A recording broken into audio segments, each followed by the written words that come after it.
ఈ వీడియోలో ఈ ఎస్ఎంఏ ఫండ్ రైజింగ్ స్కామ్‌లో ఏ1 ఎవరు? ఏ2 ఎవరు? ఏ3 ఎవరు? ఏ4 ఎవరు అనేది మాట్లాడుకుందాం. మీ ఒపీనియన్ కూడా మీరు కామెంట్ చేయండి. ఏ1 ఎవరు? ఏ2 ఎవరు? ఏ3 ఎవరు? ఏ4 ఎవరు అనేది. చిన్న పిల్లోడిని అడ్డు పెట్టుకొని, ఆ అబ్బాయికున్న డిసీజ్‌ని అడ్డు పెట్టుకొని, ఫండ్ రైజ్ చేసి, ఫండ్ కలెక్ట్ చేసి, ఆ డబ్బుల్ని ఇప్పుడు తినేశారు. ఎవరు ఎంత తిన్నారు అనేది ఎగ్జాక్ట్‌గా వాళ్ళకి మాత్రమే తెలుసు తప్పితే మాట్లాడుతున్న ఎవ్వరికీ కూడా తెలియదు. అండ్ వాళ్ళు బయటకొచ్చి వీడంత తిన్నాడు, వాడంత తిన్నాడు అని చెప్పి ఒకళ్ళ మీద ఒకళ్ళు చెప్పుకుంటారు తప్పితే కరెక్ట్‌గా వాళ్ళు కూడా ఎవరు చెప్పట్లేదు. ఇప్పుడు మనం క్లియర్‌గా వన్ బై వన్ ఎక్స్‌ప్లెయిన్ చేసుకుంటూ వద్దాము ఈ వీడియోలో. అప్పుడు మీకు అర్థమైపోద్దనమాట. ఎవరు ఏంటి అనేది. అన్‌ఫార్చునేట్‌లీ చాలా బాధాకరమైన విషయం ఏంటంటే దీంట్లో వీళ్ళ ఫాదర్ కూడా ఇన్వాల్వ్ అవ్వటం. ఎవరైతే ఎస్ఎంఏ పేషెంట్ ఎవరైతే ఉన్నారో ఆ అబ్బాయి వాళ్ళ ఫాదర్ కూడా దీంట్లో ఉన్నాడు అని చెప్పి అనిపిస్తున్నప్పుడు చాలా బాధగా ఉంటుంది. ఇన్‌ఫ్యాక్ట్ ఎవరైతే డొనేషన్ చేశారో డబ్బులు అబ్బాయికి ఏదో మంచి జరగాలి అని వాళ్ళ మీద కూడా జాలి కలుగుతూ ఉంటుంది. అంటే రేపు పొద్దున ఎవరు డబ్బులు డొనేట్ చేయడానికి ముందుకు రారు. ఇంకా ఎవరొస్తారు చెప్పండి? ఏది డబ్బులు డొనేట్ చేయడానికి ₹1 ఇద్దామని అనుకున్నా కూడా ఆలోచిస్తూ ఉంటారు. అరే ఇది మంచి జరుగుద్దా? స్కామ్ చేస్తారా? డబ్బులు తినేస్తారా? ఆ ఇంపాక్ట్ గురు స్కానర్ ఉంటే తప్పితే వేరే వాటికి కూడా డబ్బులేరు. ఇన్‌ఫ్యాక్ట్ ఆ ఇంపాక్ట్ గురు స్కానర్‌లో కూడా డబ్బులు మనం ఇంక్రీజ్ చేయొచ్చు. అంటే లైక్ డాక్టర్సు పర్ఫెక్ట్‌గా డిసీజ్‌కి తగ్గట్టు అమౌంట్‌ని డిసైడ్ చేయొచ్చు.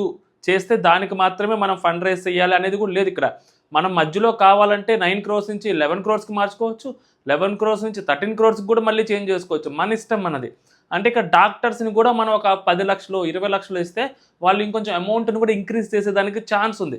దాంట్లో వాళ్ళకి కూడా ఎంతో కొంత పర్సెంటేజ్ కూడా ఇవ్వచ్చు అని క్లియర్ కట్‌గా ఈ ఎస్ఎంఏ ఫండ్ రైజ్ స్కామ్ తోటి దీంతో అర్థమైపోయింది క్లియర్‌గా. కాబట్టి ఇప్పుడు ఇంపాక్ట్ గురువును కూడా నమ్మడానికి ఆలోచిస్తారు జనాలు. ఓవరాల్‌గా ఫర్దర్‌గా పేషెంట్స్ ఎవరైతే ఉన్నారో ఆ చిన్నపిల్లలు వాళ్ళ మీద ఎఫెక్ట్ పడుతుంది ఇదంతా. ఇంత బయటకొచ్చిన తర్వాత కూడా. అలా అని చెప్పి మాట్లాడకుండా కూడా ఉండలేం. రేపొద్దున పిల్లోడికి మళ్ళీ ఫండ్ రైజ్ అవుతుందో అవ్వదో మనం ఎందుకు మాట్లాడాలి? కామ్‌గా ఉందాం, తెలిసి తెలియకుండా ఉందాం అనడానికి కూడా లేదు. ఎందుకంటే ప్రతిసారి ఇలాగే జరుగుతూ ఉంటుంది కాబట్టి, ప్రతిసారి కోట్ల రూపాయలు తినేస్తూ ఉంటారు కాబట్టి, అమాయక ప్రజలు ఎవరైతే తెలుగు రాష్ట్రాల్లో ఉన్నారో పాపం ఆ బాబు బాగుపడాలని చెప్పి ప్రతి ఒక్కరికి పూర్విక కోసం అప్పుడు డబ్బులు కలెక్ట్ చేస్తే ఒక 7 కోట్లు 8 కోట్లు ఆ పాప కోసం చేస్తే మళ్ళీ వెంటనే ఈ బాబు కోసం మధ్యలో ఒకళ్ళ కోసం ఇద్దరి కోసం మళ్ళీ ఎస్ఎంఏ పేషెంట్స్ కోసం మళ్ళీ ఇస్తున్నారు డబ్బులు. వాళ్ళ దగ్గర ఎంత ఉంటే అంత డబ్బులు ఇస్తూ ఉన్నారు. ఆ ఇచ్చిన వాళ్ళందరూ కూడా ఇలాంటి వాళ్ళకి ఇచ్చామని అంటే లైక్ ఎవరైతే హ్యాండ్ క్యాష్ ఇచ్చారో వాళ్ళందరూ బాధపడుతున్నారు. అనవసరంగా ఇచ్చాము, వేరే వాళ్ళకి ఎవరికైనా కానీ ఇంపాక్ట్ గురువులో ఇచ్చున్నా కానీ బాగుండేది అని చెప్పి బాధపడుతున్నారనమాట. ఫస్ట్ వీళ్ళ ఫాదర్ గురించి మాట్లాడుకుందాము. వాళ్ళ ఫాదరు దగ్గర 90 లక్షలు ఉన్నాయని చెప్పి ఆయన చెప్పాడు. 90 లక్షల వరకు మా దగ్గర హ్యాండ్ క్యాష్ ఉందని చెప్పాడు. పేజ్ డిలీట్ చేసేసారు. SMA fighter Krishna page delete చేశారు. కనిపించట్లేదు ఆ పేజ్. ఆ పేజ్లో ఏమి లేవు, రీల్స్ అన్నీ లేవు. వాళ్ళ ఫాదర్కి నిజంగా అకౌంటబిలిటీ ఉన్నా, వాళ్ళ ఫాదర్కి నిజంగా ఏమాత్రం గ్రాటిట్యూడ్ ఉన్నా కూడా బయటకు వచ్చి పిల్లవాడికి ఎస్ఎంఏ పేషెంట్ ఎవరైతే కృష్ణ ఉన్నాడో ఆ అబ్బాయికి ఇంజెక్షన్ చేయించారా, చేయించలేదా, చేయించబోతున్నారా, అసలు ఏంటి, ఇప్పుడు ఏ స్టేజ్లో ఉంది, అసలు ఎక్కడి దాకా ఇచ్చింది అనేది ఒక్క మాట కూడా మాట్లాడలేదు. అసలు ఇంపాక్ట్ గురువులో ఉన్న అమౌంట్ ఎవరైతే ఆ ఇంజెక్షన్ కోసం వాళ్ళకి అమౌంట్ రీచ్ అయిందా లేదా ఏం మాట్లాడట్లేదు. అసలు ఆ పేజ్ డిలీట్ చేస్తే అర్థం ఏంటి? అంటే ఇటు పక్క అసలు వాళ్ళ ఫాదర్ సడన్గా బయటకు వచ్చి మాట్లాడడానికి కారణం ఏంటి? ఇవన్నీ ఆలోచిస్తే ఏమర్థమైంది తెలుసా? వాళ్ళ ఫాదర్ దగ్గర ఒక 90 లక్షలు డబ్బులు ఉన్నాయి. ఇప్పుడు ఆ 90 లక్షలు మామూలుగా ఎస్ఎంఏ పేషెంట్ కోసం ఎంతైతే ఫండ్ రైజ్ అయిందో ఇంపాక్ట్ గురులో 9 కోట్ల దగ్గర దాకా. ఆ డబ్బులు ఇంజెక్షన్కి ఒకవేళ సరిపోతాయి అని అనుకుంటే ఈ 90 లక్షల రూపాయల డబ్బులు ఎవరు తిన్నట్టు? ఎవరికి ఇస్తారు ఈ డబ్బులు? ఈ 90 లక్షలు ఏవైతే వాళ్ళ ఫాదర్ దగ్గర కలెక్ట్ అయ్యాయో లిక్విడ్ క్యాష్, ఆ లిక్విడ్ క్యాష్ వేరే పర్సన్‌కి ఇవ్వాలి కదా! వేరే పర్సన్‌కి ఇవ్వాలి అని అడిగినప్పుడు నవీన్ రామ్ సింగ్ వీళ్ళ ఫాదర్ ఇప్పుడు సడన్గా ఆల్ ఆఫ్ ద సడన్ బయటకు వచ్చి నవీన్ రామ్ సింగ్ గురించి ఇంకొకరి గురించి ఇలా మాట్లాడుతున్నాడు తప్పితే ఈ 90 లక్షల గురించి మాట్లాడట్లేదు. అండ్ ఎవరైతే విజయనగరం పేజ్ వాళ్ళు కూడా కనీసం వీళ్ళ ఫాదర్ నాకు క్వశ్చన్ అడగట్లేదు. మీ దగ్గర ఎంత డబ్బులు ఉన్నాయి?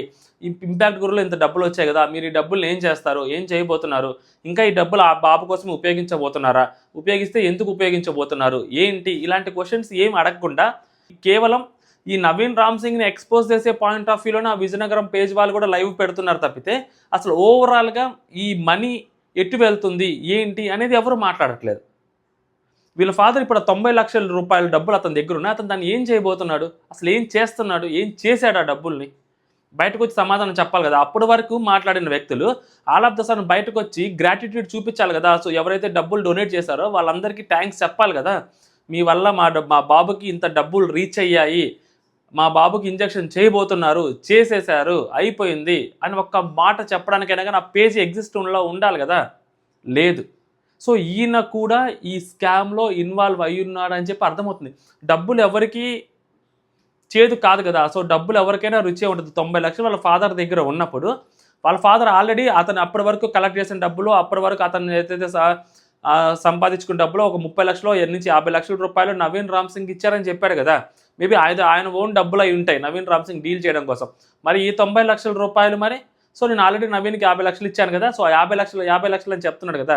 సో ఈ 90లోనే 50 లక్షలు పోయాయని చెప్పినా కూడా చెప్తాడు వాళ్ళ ఫాదర్. సో వాళ్ళ ఫాదర్ దగ్గర 90 లక్షలు ఉన్నాయి. వాళ్ళ ఫాదర్ ఈ 90 లక్షలకి లెక్క చెప్పాలి ఖచ్చితంగా. సో వాళ్ళ ఫాదర్ కూడా వన్ ఆఫ్ ద అక్యూజ్డ్ అని నేను నమ్ముతున్నా. సో మీ ఒపీనియన్ కామెంట్ చేయండి. నెక్స్ట్ వచ్చేసరికి ఈ క్రేజీ మనీ. ఇతను కూడా చిన్నోడేం కాదు. ఆ బైక్ అమ్మకపోయినా, అసలు బైక్ కొనకపోయినా, తన బైక్ తనది కాకపోయినా నవీన్ రామ్ సింగ్ కీస్ నాకు ఇచ్చాడు, మళ్ళీ తిరిగి నవీన్ రామ్ సింగ్కి నేను కీస్ ఇచ్చేసాను, నవీన్ రామ్ సింగ్ నాకు డబ్బులు ఇచ్చాడు, తీసుకెళ్ళి నేను వాళ్ళకి ఇచ్చాను, వాళ్ళు ఆ డబ్బులు తీసుకొని మళ్ళీ నవీన్ రామ్ సింగే తీసేసుకున్నాడు అన్నప్పుడు అసలు ఇక్కడ నువ్వు బైక్ అమ్మనప్పుడు మరి నువ్వేదో విక్టిమ్ కార్డ్ వేసుకొని బయటకు వచ్చి జనాలందరి దగ్గర అమ్మాయి కొడుకు నువ్వు ఎలా నటిస్తావు? సో నీది తప్పు ఉంది. అండ్ ఇంకొకటి ఏంటంటే ఇతను డబ్బులు కలెక్ట్ చేశాడు. ఇతను ర్యాపిడో వ్లాగ్స్ చేసుకుంటుంటాడు. ఇతని దగ్గర గోప్రో ఉంటుంది. సో మొత్తం గోప్రోలో రికార్డ్ అవుతూ ఉంటుంది. ఇతను డబ్బులు కలెక్ట్ చేస్తాడు. ఇతను ఎంత డబ్బులు కలెక్ట్ చేశాడని తెలియదు. ఎందుకంటే ఇతను 10 లక్షలు కలెక్ట్ చేసి ఉండొచ్చు, 5 లక్షలు కలెక్ట్ చేసి ఉండొచ్చు, 7 లక్షలు కలెక్ట్ చేసి ఉండొచ్చు లిక్విడ్ క్యాష్. సో ఇతను వాళ్ళకి ఎంత డబ్బులు ఇచ్చాడు అనేది ఎవరికి రికార్డ్ తెలియదు. సో వాళ్ళ ఫాదర్ ఏమంటున్నాడు, అసలు నాకు మనీ త్రూ నాకేం డబ్బులు రాలేదు, ఓవరాల్గా నవీన్ త్రూ మాత్రమే డబ్బులు వచ్చాయని అతను అంటున్నాడు. మరి మనీ త్రూ డబ్బులు రానప్పుడు మనీ నవీన్కి డబ్బులు ఇచ్చాడా? సో మనీ నవీన్కి డబ్బులు ఇచ్చినప్పుడు మనీ నవీన్కి ఎంత డబ్బులు ఇచ్చుంటాడు? సో మనీ ఎంత కలెక్ట్ చేస్తుంటాడు డబ్బులు? ఈ విషయం మనీకి మాత్రమే తెలుసు. సో మనీకి కూడా డబ్బులు కలెక్ట్ చేశారు లేదా అంటే మనీ కూడా డబ్బులు కలెక్ట్ చేశాడు.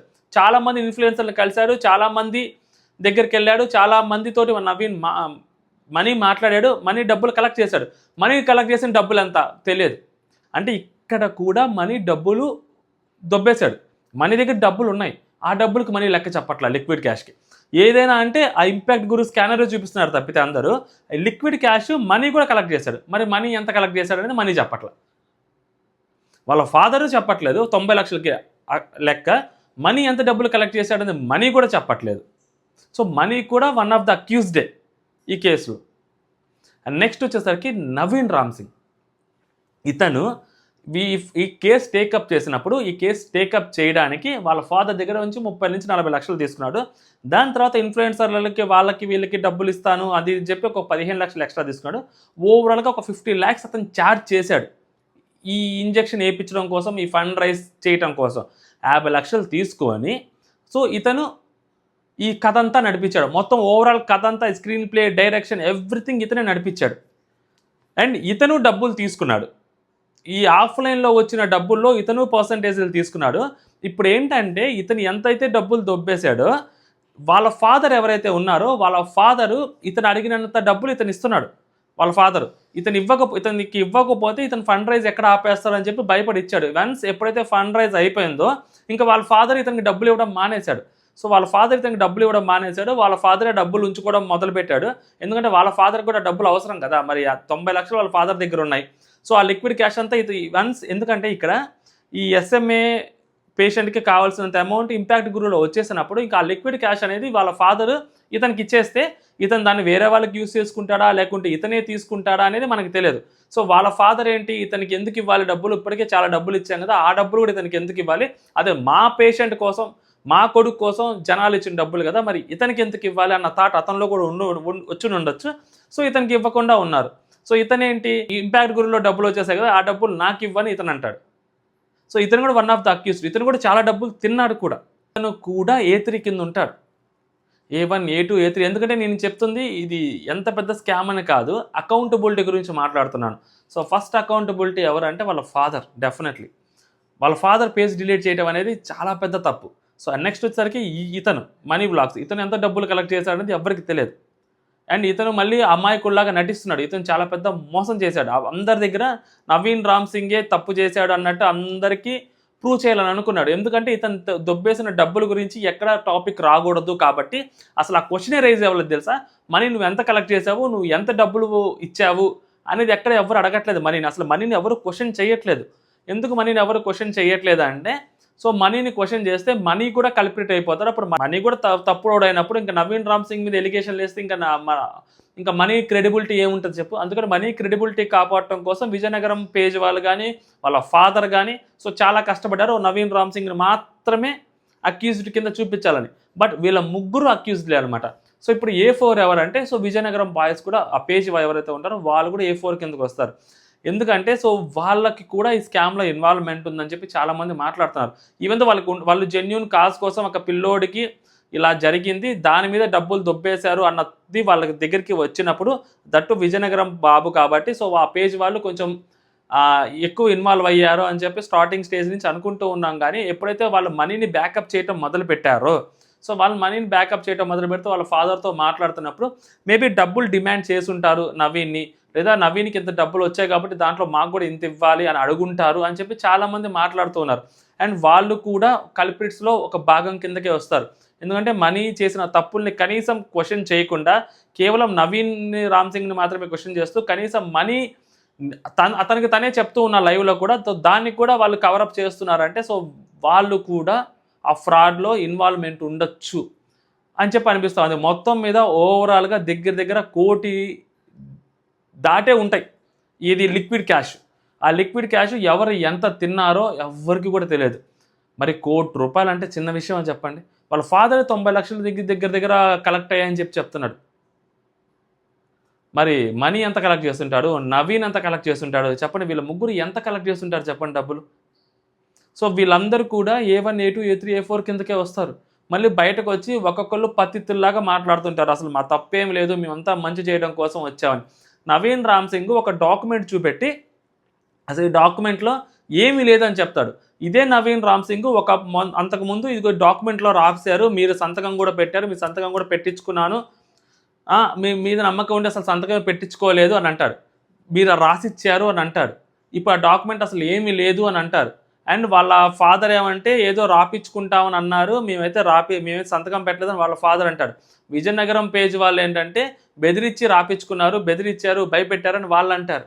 అసలు ఫైనల్గా దాంట్లో అసలు ఏమీ లేదు. మరి ఏమీ లేని డాక్యుమెంట్ నవీన్ రామ్ సింగ్ ఎందుకు చూపెట్టి దీంట్లో మీరు ఇది రాశారు, ఇది చెప్పారు అని చెప్పి ఎందుకు మాట్లాడుతున్నాడు? ఇప్పుడు నవీన్ రామ్ సింగ్ మీదకి తిరిగి వచ్చేసరికి వాళ్ళ సంతకాలు చూపించండి నేను వాళ్ళ ఫాదర్ అడిగేసరికి నవీన్ రామ్ సింగ్ బయటకు వచ్చి లైవ్లో అసలు ఈ పేపర్లో ఏమి లేదన్నాడు. ఏమి లేని పేపర్ తీసుకొచ్చి నువ్వెవరిని బెదిరించాలని వచ్చావు? నువ్వెందుకు బెదిరిస్తున్నావు? సో ఇక్కడ అందరూ దొంగలే, ఎవరు మంచోళ్ళు కాదు. సో అందరూ A1, A2, A3, A4 వీళ్ళందరినీ కూడా నిజంగా ప్రాసిక్యూట్ చేయాలి. వీళ్ళందరి మీద కేసు ఫైల్ చేయాలి. జనాలు డబ్బులు ఊరుకునే ఇవ్వరు కదా, వాళ్ళ కష్టం అది. వాళ్ళకు ₹100 వాడు జోబులోంచి తీసిచ్చాడంటే మేబీ వాడి డబ్బులు అవ్వచ్చు, లేదా వాళ్ళ తండ్రి కష్టం అవ్వచ్చు, వాళ్ళ తల్లి కష్టం అవ్వచ్చు, ఎవరొకరు కష్టమే కదా ₹100 వాడు ఇస్తున్నాడు అంటే, లేదా వాడి కష్టమే అవ్వచ్చు. అది వాడు ఇచ్చాడు అంటే మరి దానికి అకౌంటబిలిటీ లేకుండా ఇలా వెనక డబ్బులు దొబ్బేద్దామని అనుకున్న వాళ్ళ మీద సో ఖచ్చితంగా కేసెస్ ఫైల్ అవ్వాలి కదా, ఫైల్ చేయాలి కదా. కేసు ఫైల్ చేస్తే వీళ్ళ మీద అప్పుడు తెలుస్తుంది అనమాట. వీళ్ళ కెరియర్ల మీద ఎఫెక్ట్ అయితే అప్పుడు చిన్న పిల్లోడిని అడ్డు పెట్టుకొని ఇలా డబ్బులు సంపాదించకూడదు అని చెప్పి తెలుస్తుంది. ఎందుకంటే పిల్లోళ్ళ మీద ఇలా పడి బతికే వాళ్ళకి ఖచ్చితంగా ఇలాంటి శిక్షలు పడి తీరాల.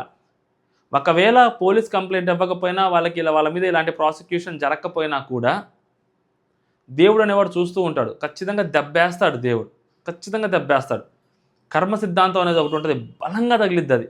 ఎందుకంటే వేరే పిల్లలకి ఇప్పుడు పొద్దున ఫండ్ రైజ్ అనేది జరగకపోయినా, ఫండ్ రైజ్ టైంలో సో వాళ్ళకి ఇబ్బందులు జరిగినా, సో ఫండ్ రైజ్ ఏమైనా ఇన్ఫ్లుయెన్సర్ దగ్గరికి వెళ్తే మేము చెయ్యము అని చెప్పి వాళ్ళు అన్నా కూడా సో దానికి కారణాలు ఎవరంటే వీళ్ళే. వాళ్ళ ఫాదర్ దగ్గర నుంచి ఈ మొత్తం ఈ ముగ్గురు నవీన్ రామ్ సింగ్, ఈ మనీ, ఆ విజయనగరం పేజ్. సో వీళ్ళందరూ ఖచ్చితంగా రెస్పాన్సిబిలిటీ తీసుకోవాలి. సో దీని మీద మీ ఒపీనియన్ మీరు కామెంట్ చేయండి. ఇప్పుడు చెప్పండి A1 ఎవరు, A2 ఎవరు, A3 ఎవరు, A4 ఎవరు అనేది. జై హింద్.